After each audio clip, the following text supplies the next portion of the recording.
Hello നമസ്കാരം, this is me Arjun. Welcome back to my YouTube channel. ഇന്നത്തെ വീഡിയോയിൽ നമ്മൾ ഡിസ്കസ് ചെയ്യാൻ പോകുന്നത് ലാസ്റ്റ് വീക്കിൽ, അതായത് ഒരു ഒക്ടോബർ 8-9 ശേഷം ഞാൻ നമ്മുടെ ടെലഗ്രാം കമ്മ്യൂണിറ്റി അതുപോലെ ഇൻസ്റ്റാഗ്രാം കമ്മ്യൂണിറ്റിയിലൊക്കെ ഷോർട്ട് ടൈമിലേക്ക് നമുക്ക് വാച്ച് ചെയ്യാൻ പറ്റുന്ന ഒരു സെക്ടർ ആയിട്ട് ഞാൻ ഇൻവെസ്റ്റ്മെന്റ് ആൻഡ് ബ്രോക്കേഴ്സ്, അതല്ലെങ്കിൽ ക്യാപിറ്റൽ മാർക്കറ്റ് സ്റ്റോക്കുകൾ like MCX, BSE, CAMS, fintech, fintech അല്ല KFinTech, ഏഞ്ചൽ വണ്ണ്, അത്തരത്തിൽ ക്യാപിറ്റൽ മാർക്കറ്റിനെ റിലേറ്റ് ചെയ്തിട്ട് അല്ലെങ്കിൽ നമ്മുടെ സ്റ്റോക്ക് മാർക്കറ്റിനെ റിലേറ്റ് ചെയ്തിട്ട് ഇൻവെസ്റ്റ്മെന്റ് ആൻഡ് ബ്രോക്കറേജ് കാറ്റഗറിയിൽ വരുന്ന സെക്ടറിനെ ചൂസ് ചെയ്തിട്ടുണ്ടായിരുന്നു. നിങ്ങൾക്ക് നോക്കിയാൽ മനസ്സിലാവും. ഇപ്പോൾ ലാസ്റ്റത്തെ ഒരു 1 വീക്കിൻ്റെ അല്ലെങ്കിൽ പാസ്റ്റ് ഒരു 5 days ആയിട്ട് ഇത് നടത്തുന്ന റൺ, ഇപ്പോൾ BSE ആയിക്കോട്ടെ, MCX ഒക്കെ ഓൾ ടൈം ഹൈയിലാണ്. അതുപോലെ ഏഞ്ചൽ വണ്ണ്, ഇത്തരത്തിലുള്ള സ്റ്റോക്കുകളിൽ ഉണ്ടായിട്ടുള്ള മൂവ്മെന്റ്, പോസിറ്റീവ് ആയിട്ടുള്ള ബുള്ളിഷ് ആയിട്ടുള്ള മൂവ്മെന്റ്. ഇത് എങ്ങനെയാണ് ഞാൻ ഈ ഒരു സെക്ടർ ചൂസ് ചെയ്തത്, എന്താണ് എന്നെ ലീഡ് ചെയ്തിട്ടുണ്ടായിരുന്നത്, ഇതിനകത്തേക്ക് ലീഡ് ചെയ്തിട്ടുണ്ടായിരുന്ന ഫാക്ടർ എന്ന് പറയുന്നതാണ്. അതാണ് നമ്മളൊരു ബ്രേക്ക് ഡൗൺ പോലെയാണ് ഇന്നത്തെ വീഡിയോ പ്ലാൻ ചെയ്തിട്ടുള്ളത്. വീഡിയോ മുഴുവനായിട്ടും കാണുക. വീഡിയോയിലേക്ക് പോവാം. ഓക്കെ, നിലവിൽ ഇൻവെസ്റ്റ്മെന്റ് ആൻഡ് ബ്രോക്കറേജ് എന്ന് പറയുന്നത് ഇപ്പോൾ ഈ ഒരു സെക്ടറിൻ്റെ അകത്ത് ഇപ്പോൾ ഒരുപാട് സ്റ്റോക്കുകൾ വരുന്നുണ്ട്. ഇപ്പോൾ HDFC, ക്യാംസ്, CDSL, KFinTech, അത്തരത്തിൽ MCXിലൊക്കെ നോക്കിക്കഴിഞ്ഞാൽ റാപ്പിഡ് ആയിട്ടുള്ളൊരു ഗ്രോത്ത് പാസ്റ്റ് 5-6 days ആയിട്ട് നല്ല രീതിയിൽ ഓൾ ടൈം ഹൈയിലൊക്കെയാണ് ട്രേഡ് നടക്കുന്നത്. BSEയിലൊക്കെ പാസ്റ്റ് 1 week ആയിട്ട് നടക്കുന്ന മൂവ്മെന്റ് എന്ന് പറയുന്നത് വളരെ ഡ്രാസ്റ്റിക് ആയിട്ടുള്ള മൂവ്മെന്റ് ആണ്. നമുക്ക് ഇതിനകത്ത് നോക്കുന്ന സമയത്തേക്ക് വലിയ രീതിയിലുള്ള മൂവ്മെന്റ്സ് പോട്ടെ, ഇനിയൊരു ലാസ്റ്റ് ഒരു 4 ദിവസം കൊണ്ട് തന്നെ BSE ഒക്കെ നടത്തിയുള്ള റണ്ണ്. ഇപ്പം എന്താണ് ഈ ഒരു സെക്ടർ ചൂസ് ചെയ്യാനുണ്ടായുള്ള റീസൺ? മേജർലി 2 പോയിന്റ് ആണ് ഹൈലൈറ്റ് ചെയ്യുന്നത്. ഒന്ന് എക്സ്റ്റേണൽ ഫാക്ടറാണ്, 2 ടെക്നിക്കൽ അനാലിസിസ് ആണ്. ഇതിൽ എക്സ്റ്റേണൽ ഫാക്ടർ ഞാൻ പറഞ്ഞുതരാം. ഇതിൻ്റെ അകത്ത് നേരത്തെ ഇന്ത്യൻ സ്റ്റോക്ക് മാർക്കറ്റിൽ വീക്കിലി എക്സ്പയറികൾ അത് നിർത്തലാക്കാൻ പോവുകയാണ്, അതല്ലാന്നുണ്ടെങ്കിൽ മന്ത്ലി എക്സ്പയറിയിലേക്ക് കൺവേർട്ട് ആകാൻ പോവുകയാണെന്നുള്ള ന്യൂസ് വന്നിരുന്നു.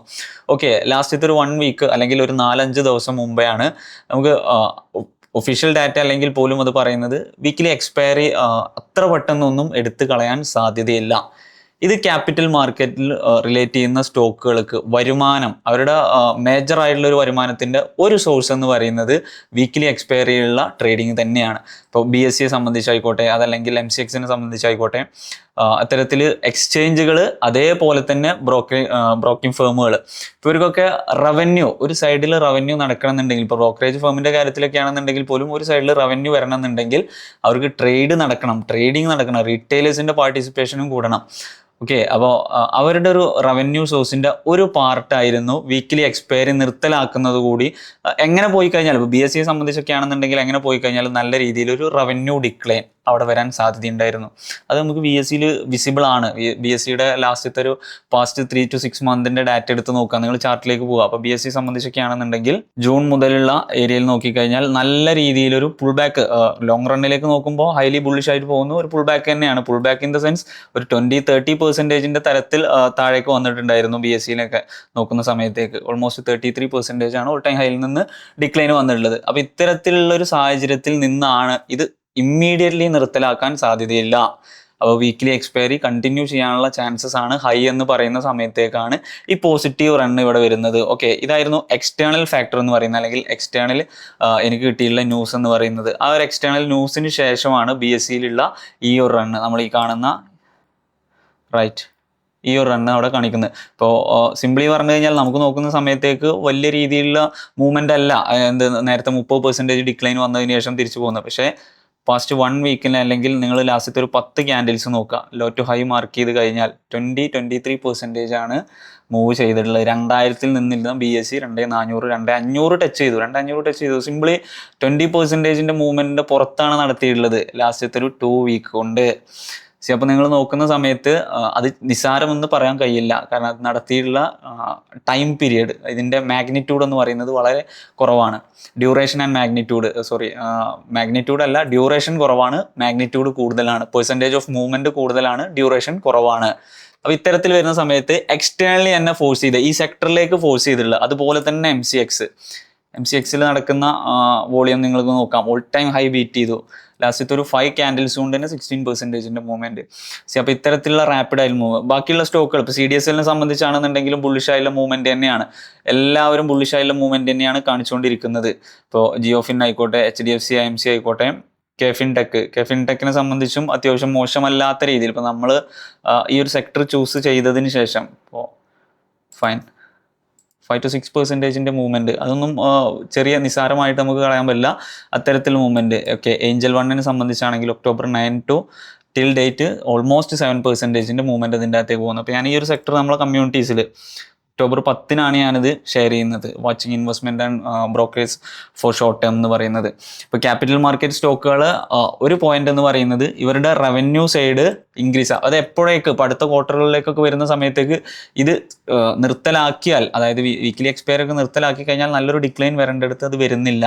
ഏതൊരു ബിസിനസ്സിനെയും പിടിച്ച് നിലനിർത്തുന്നത് അവരുടെ റവന്യൂ ആണ്, നെറ്റ് പ്രോഫിറ്റ് ആണ്. അപ്പോൾ അത് കുറയാതിരിക്കുക എന്ന് പറയുന്നത് അവർക്ക് ഹൈലി പോസിറ്റീവ് ആയിട്ടുള്ള ന്യൂസ് ആയിരുന്നു. ഇതായിരുന്നു എന്നെ സംബന്ധിച്ചിട്ടുണ്ടായിരുന്ന ഒരു ട്രിഗർ.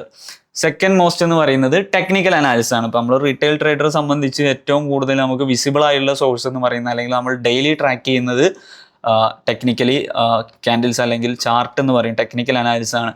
നിങ്ങൾ ക്യാപിറ്റൽ മാർക്കറ്റ് സ്റ്റോക്കുകൾ നോക്കുക, അല്ലെങ്കിൽ ഇൻവെസ്റ്റ്മെൻറ്റ് ആൻഡ് ബ്രോക്കേഴ്സ് സ്റ്റോക്കുകൾ വീക്കിലിയോ ഡെയിലിയോ ടൈം ഫ്രെയിമിൽ പോയി നോക്കിക്കഴിഞ്ഞാൽ അത്യാവശ്യം എല്ലാ സ്റ്റോക്കും നല്ലൊരു ഡിക്ലൈൻ സ്റ്റേജ് കഴിഞ്ഞിട്ടാണ് നിൽക്കുന്നത്. ഇപ്പോൾ ഇവിടെയൊക്കെ നിങ്ങൾക്ക് നോക്കാം, ഡിക്ലൈൻ സ്റ്റേജ് കഴിഞ്ഞ് മൊമെൻറ്റം ഗെയിൻ ചെയ്തുകൊണ്ടിരിക്കുകയാണ്. ഇപ്പോൾ CDSL സംബന്ധിച്ചു വലിയ റാലി നടത്തിയ സ്റ്റോക്കുകളാണ്. ഇവിടെ എല്ലാം ഡിക്ലൈൻ കഴിയുന്നു, അത്യാവശ്യം നല്ലൊരു മൂവ് നടക്കുന്നു, അതിനുശേഷം കൺസോൾട്ടേഷൻ. ഇപ്പോൾ കാഫിനിലേക്ക് വരിക, നല്ലൊരു ഡിക്ലൈൻ നടക്കുന്നു, ഫുൾ ടൈം ഹൈയിൽ നിന്നാണ്. ലോങ് റണ്ണിൽ ഇതെല്ലാം പോസിറ്റീവായിട്ട് ബുള്ളിഷ് ആയിട്ട് തന്നെ പോകുന്നു. പക്ഷേ ഡിക്ലൈൻ കഴിഞ്ഞിട്ട് മൊമെൻറ്റം റീഗെയിൻ ചെയ്യുന്നു. അവിടെ എന്ത് ചെയ്യുന്നു? ഒരു ബേസ് ഫോർമേഷൻ അല്ലെങ്കിൽ കൺസോൾട്ടേഷൻ. യെസ്, ഇപ്പോൾ ഇവിടെ അതെ, ഇത് വീക്കിലി ടൈം ഫ്രെയിം ഒരു ഡിക്ലൈൻ കഴിയുന്നു, അത്യാവശ്യം മൊമെൻറ്റം റീഗെയിൻ ചെയ്യുന്നു. ഇപ്പോൾ BSE ആണെങ്കിൽ BSEയുടെ കേസ് നമ്മൾ നേരത്തെ ഡിസ്കസ് ചെയ്തു, ഓൾ ടൈം ഹൈയിൽ നിന്ന് 30%. ഇപ്പോൾ ഇത് വീക്കിലി ടൈം ഫ്രെയിം നിങ്ങൾ ഡെയിലിയിലേക്ക് മാറ്റി കഴിഞ്ഞാൽ കണ്ടോ, അത്യാവശ്യം നല്ല രീതിയിലുള്ള ഡിക്ലൈൻ. അതല്ലെങ്കിൽ സ്റ്റേജ് 4, ഇപ്പോൾ ഒരു സ്റ്റോക്ക് സൈക്കിളിനെ സംബന്ധിച്ച് സ്റ്റേജ് 4 ഇപ്പോൾ ഏതാണെങ്കിലും, ഇപ്പോൾ ഏഞ്ചൽ വൺ നോക്കാം, ഡിക്ലൈൻ സ്റ്റേജ് പ്രോപ്പറായിട്ട് ഒരു ബോട്ടം എത്തി, അല്ലെങ്കിൽ മാർക്കറ്റ് ഒരു ബോട്ടം ക്രിയേറ്റ് ചെയ്ത്, നല്ലൊരു ബോട്ടം ക്രിയേറ്റ് ചെയ്തിട്ടാണ് നിൽക്കുന്നത്. ഇതിൻ്റെ കൂടെ ഞാൻ എന്ത് ചെയ്തു? ഇപ്പോൾ നിങ്ങൾക്ക് നോക്കിയാൽ CDSL അല്ലെങ്കിൽ CAMS, അതല്ലെങ്കിൽ MCX, അതല്ലെങ്കിൽ BSE, ഇവിടെയൊക്കെ നോക്കുന്ന സമയത്തേക്ക് എനിക്ക് ഹൈലൈറ്റ് ചെയ്യാൻ പറ്റിയ പോയിന്റ്, ആ ബോട്ടം പിന്നീട് എന്ത് ചെയ്യുന്നില്ല, കംപ്ലീറ്റ്ലി ഡൗൺ സൈഡിലേക്ക്, അല്ലെങ്കിൽ ആ ട്രെൻഡ് തന്നെ കണ്ടിന്യൂ ചെയ്തു പോകുന്നില്ല. അവിടെ ഒരു ബേസ് ക്രിയേറ്റ് ചെയ്യുന്നു. They are making A base. അപ്പോൾ ആ ഒരു ഏരിയ, ഡിക്ലൈൻ വന്നിട്ടുള്ള ആ ഒരു ഏരിയയിൽ അവിടെ ഒരു ബേസ് ക്രിയേറ്റ് ചെയ്യുന്നു. അതിൻ്റെ അർത്ഥം എന്ന് പറയുന്നത് മാർക്കറ്റ് ഓക്കെ, ഒരു പ്രൈസ് കറക്ഷൻ കഴിഞ്ഞ് അടുത്തൊരു റാലി സ്റ്റേജിലേക്ക് പോകാനുള്ള സാധ്യതയാണ് ഈ സ്റ്റോക്കുകളിലൊക്കെ. ഇപ്പോൾ CDSL സംബന്ധിച്ചൊക്കെ ആ റാലി സ്റ്റേജിലേക്ക് കൺവേർട്ട് ആയിട്ടുള്ളൂ. അപ്പോൾ അത്യാവശ്യം നല്ലൊരു മൂവ് ഇനിയും നടക്കാൻ സാധ്യതയുണ്ട്. ഇപ്പോൾ ഫിൻടെക്കിന് സെയിം പാറ്റേൺ ആണ്, അത്യാവശ്യം നല്ലൊരു ഡിക്ലൈൻ, അതിനുശേഷം ഇവിടെ ഒരു ബേസ് ഫോർമേഷൻ. ടെക്നിക്കലി എനിക്കിത് ഹൈലി പോസിറ്റീവ്. ഇത് രണ്ടും കൂടെ കോറിലേറ്റ് ചെയ്ത സമയത്താണ് ഓക്കെ, ഈ ഒരു സെക്ടർ വരുന്ന ആഴ്ചകളിലും മാസങ്ങളിലേക്കും നല്ല രീതിയിൽ പെർഫോം ചെയ്യാം. ഇനി അതേപോലെ തന്നെ MCXനെ സംബന്ധിച്ച് നല്ലൊരു ഡിക്ലൈൻ വരുന്നു. ആ ഡിക്ലൈന് ശേഷം അവിടെ ആ ലോ കണ്ടോ, ആ ലോ മേക്ക് ചെയ്യുന്ന ലോ ഫൈൻ, അതിനുശേഷം അവർ എന്ത് ചെയ്യുന്നു? കൺസോൾട്ടേഷൻ അല്ലെങ്കിൽ ബേസ്. ടെക്നിക്കലി അതിന് പല പേരിൽ ആളുകൾ പറയുന്നു. ഇപ്പോൾ റെക്ടാങ്കിൾ ഷേപ്പ് പറയുന്നവരുണ്ട്, സൈഡ് വൈസ് മൂവ് എന്ന് പറയുന്നവരുണ്ട്, ബേസ് ഫോർമേഷൻ എന്ന് പറയുന്നവരുണ്ട്. എന്നെ സംബന്ധിച്ച് ആ ഒരു പ്രൈസ് കറക്ഷൻ കഴിഞ്ഞ്, അതല്ലെങ്കിൽ നല്ല രീതിയിലുള്ള ഡിക്ലൈൻ സ്റ്റേജ് കഴിഞ്ഞ് പ്രൈസ് അടുത്ത റാലി സ്റ്റേജിലേക്ക് കൺവേർട്ട് ആവുന്നതിന് മുമ്പുള്ള സിഗ്നലാണിത്. ഓക്കെ, അപ്പോൾ ഇത് രണ്ടും കൂടെ കോറിലേറ്റ് ചെയ്ത സമയത്ത് ഇപ്പോൾ ഫിൻടെക്കിൽ ഒരുവിധപ്പെട്ട സ്റ്റോക്കുകളിലൊക്കെ ഇത് തന്നെയാണ് അവസ്ഥ.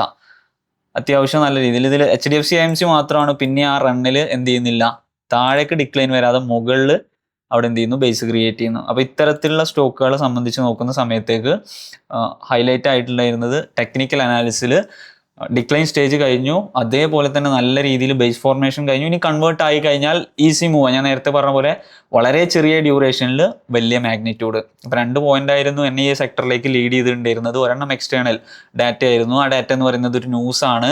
അതിപ്പോഴും ഒഫീഷ്യലി കൺഫേം ആണോ എന്ന് ചോദിച്ചു കഴിഞ്ഞാൽ ഒരു 90% ഒക്കെ കൺഫേം ആയിട്ടുള്ളൂ.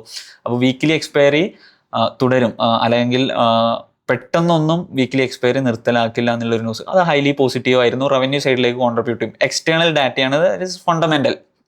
ഒരു ബിസിനസ്സിനെ എഫക്ട് ചെയ്യുന്ന എന്തും, എക്സ്റ്റേണലി എഫക്ട് ചെയ്യുന്ന എന്തും ഫണ്ടമെന്റൽ ആയിട്ട് തന്നെ നമുക്ക് കൂട്ടാം.